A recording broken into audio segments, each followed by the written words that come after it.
Good day to you, my fellow endoskeletons. I'm Kenetor and welcome back for another Starbase progress report. We're on week 48 of 2021, and if you're new here, I bring you the latest news and updates of everything Starbase every Monday, so make sure you subscribe and hit the bell so you never miss out. Now let's get to it.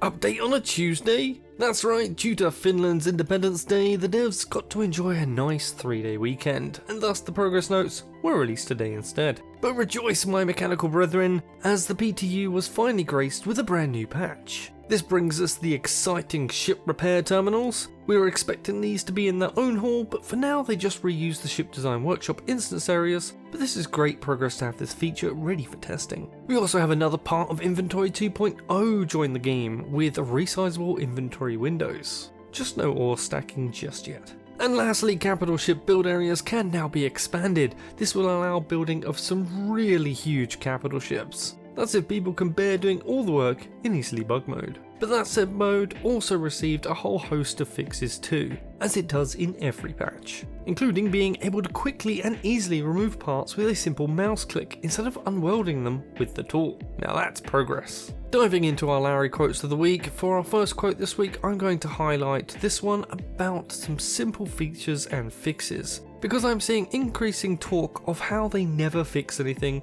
which is factually wrong. Larry says simple features taking a long time usually means they either wasn't simple or wasn't prioritized high. Low priority could indicate error on their side, or simply that they are just super busy. And in addressing bug fixes, Larry says if you look at their patch notes, they fix a lot of things, but never the right things. So from a dev perspective, they work really hard, but from a player perspective, they never fix that one much wanted feature. It's also worth noticing that only a small portion of their work ends up in the patch notes. For example, one large feature may get tens or even hundreds of fixes internally before even reaching the PTU. And also one PTU or live patch note may actually include a lot of fixes or improvements. Making a game like Starbase requires a mountain of work from hundreds of people, and listing everything everyone has done just to justify it to us would be a huge waste of time. But just know the devs are working very hard to bring us a better game every day.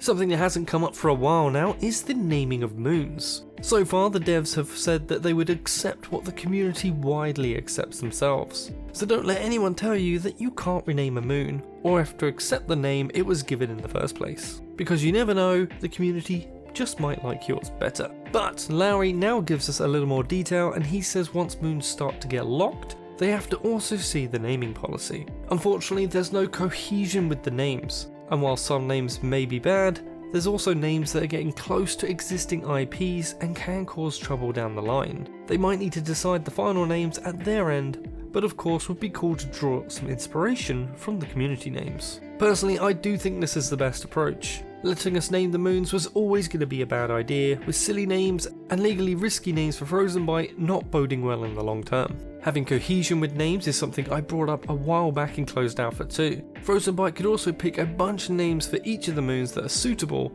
and let the community vote on them. But again, this risks pointless arguments too. I will probably be happy with whatever the devs decide to go for, and the different groups and communities within the game can still have their own nicknames for their favourites. It just won't be official. Something that's become a bit of an eyesore recently, at least more than usual, is the game's LODs with player stations being the worst hit, at least visually. Larry comments on the topic saying the mainly past memory issues are misconfigurations and lacking LOD configurations. There is no engine level issues, but there's still both station and ship LOD configs which haven't been done and will have a great impact on the game and performance. There's a lot to still be configured with all LOD levels, especially with stations. For example, origins in certain situations render 20 million polygons too much, so the room for optimizations is on all fronts. Player stations on the other hand have a way too aggressive LOD. Ships have poor logic, causing all kinds of unwanted situations. It's pretty simple stuff to fix, but it still takes time and isn't the highest on priority yet. I think it's great that Larry can be transparent and honest with these issues with us. He acknowledges the problem and they know they can fix it, but other stuff is coming first. At least we can look forward to the fixes further down the line, as they will indeed be coming at some point. Diving into the gallery this week, and we are treated to another version of the billboard concept. This one has slightly more detail to it, but it's not too over the top, which is nice. The next 3 images cover the updated casual smart lamp variant A, and this one has come a long way. The model is looking so much more refined now, but as you can see in the 3rd image, it seems the devs haven't quite finalised what they want the bulb to look like yet. Either way, the progress has been great from just last week. This little image shows how the devs have made new paint canister UI icons for the paint tool. This should make things much quicker when trying to find the colour you want when dealing with multiple colours. Next up we have what looks like a comparison between the older modular multi-part torpedoes with the new single part torpedo. However, the new smaller torp seems to be lacking guidance thrusters, but this could be a new design choice to limit how fast they can turn. Another thing of note here is the look is much more sleek. Not that this matters in space, mind you, but it's still a bit more pleasing to the eye. Our final image of the week is of the new ice asteroids. They have once again had another makeover, this time to a plain bright white with what looks like streaky textures and shades of purple thrown in. Many were unimpressed with the last change, which made the ice a dark blue in a dark blue game. And this certainly feels like they went to the complete opposite extreme. For reference, here are all 3 versions of the ice asteroids so far. For me, I think a more textured look that could blend a cool icy look with version 1 with the frostiness of version 3 could probably be best. It would be distinct and obvious and would let them lighten up the Adotite just a little bit, so it's easier to tell them apart from Valkite when not in direct sunlight. Now let's get you all caught up with the latest completed and new features being worked on for Starbase. And we're kicking off with something that just hit the PTU, and that's capital ship expansion. You'll now be able to build a much bigger capital ship. Given how big these can go, it's going to be quite a long-term project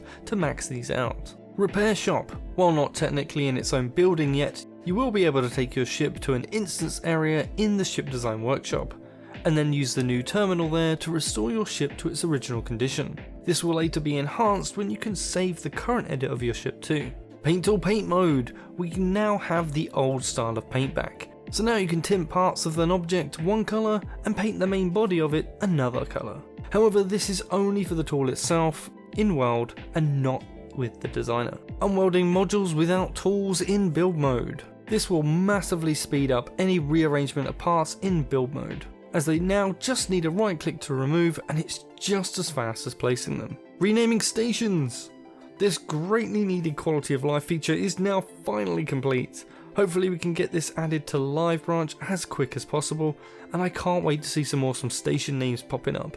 Icons for different module categories. This is just a small quality of life feature to give a quick visual separation of icons, so you don't end up making station parts for your camp ship or vice versa. However, the icons are a bit on the small side and may go unnoticed. Cabling and piping in factory halls has now been enabled, so they can be placed on walls and the floor of your factory hall. Tripods on player stations, currently limited to only being placed in factory halls. This still enables building defences for your station, but I would expect further updates and upgrades for this feature before Siege fully rolls out to live. Skyscraper holograms. The Moon City will be getting a facelift with brand new holograms. While the Moon City hasn't seen much love in recent months, its purpose and further features will no doubt be revealed closer to the launch of other Moon features like mining when it comes to live. Our last completed feature is just one small part of Inventory 2.0, and that is floating resizable windows. Floating windows will be key when transferring between several different inventories later on, but I know many of you are desperate for other features like ore stacking or item crates that are also supposed to come with Inventory 2.0, all just one step at a time. And moving on to new features now, and the first one is a very good quality of life upgrade. Device Overheat VFX. Currently there is no visual tell for a generator that may not have enough coolant, for example, and this will make it a lot more obvious where the problem lies. Adjustable paint size area for the paint tool.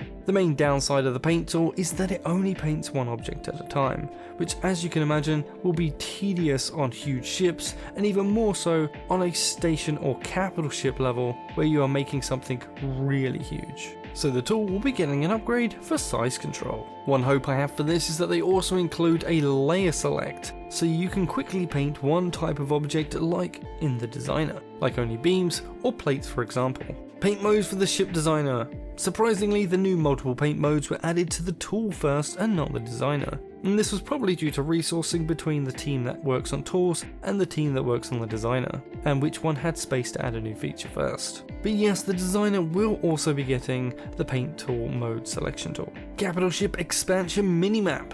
This is a brand new feature that's not even been talked about before, but totally makes sense for the game. Along with direction indicators, this will also take the guesswork out of where you can expand. I also hope this comes to stations too, since they are nearly the same feature set, and will be very, very handy indeed. And our last new feature is something I've commented on before. Capital Ship Creation Confirmation. Currently, as soon as the dock is complete, a capital ship would be created if you had a station slot free, and this would not always be a desirable thing. This will be changed to offer a pop-up for creation when you enter a capital ship dock that is empty. This should also mean that others will be able to create a capital ship at a station that is not their own. I do see some issues with edge cases however, like how do you remove a half-built unflyable capital ship that's not yours if the player rage quits the game or leaves the same company or player group. But I'm sure the devs will be making plans for these too. And that's it, you're all caught up for this week's Starbase news. Don't forget to come drop by my Discord or chip in to support the channel via donor box or YouTube memberships. All my monthly supporters are listed at the end of my video, and you all get access to my supporter channel on my Discord, as well as my eternal gratitude. As always, please smash that like button, share the video with your friends and faction, and leave a comment with any questions you want answers to. And I'll see you in the next one. Kenetor, out.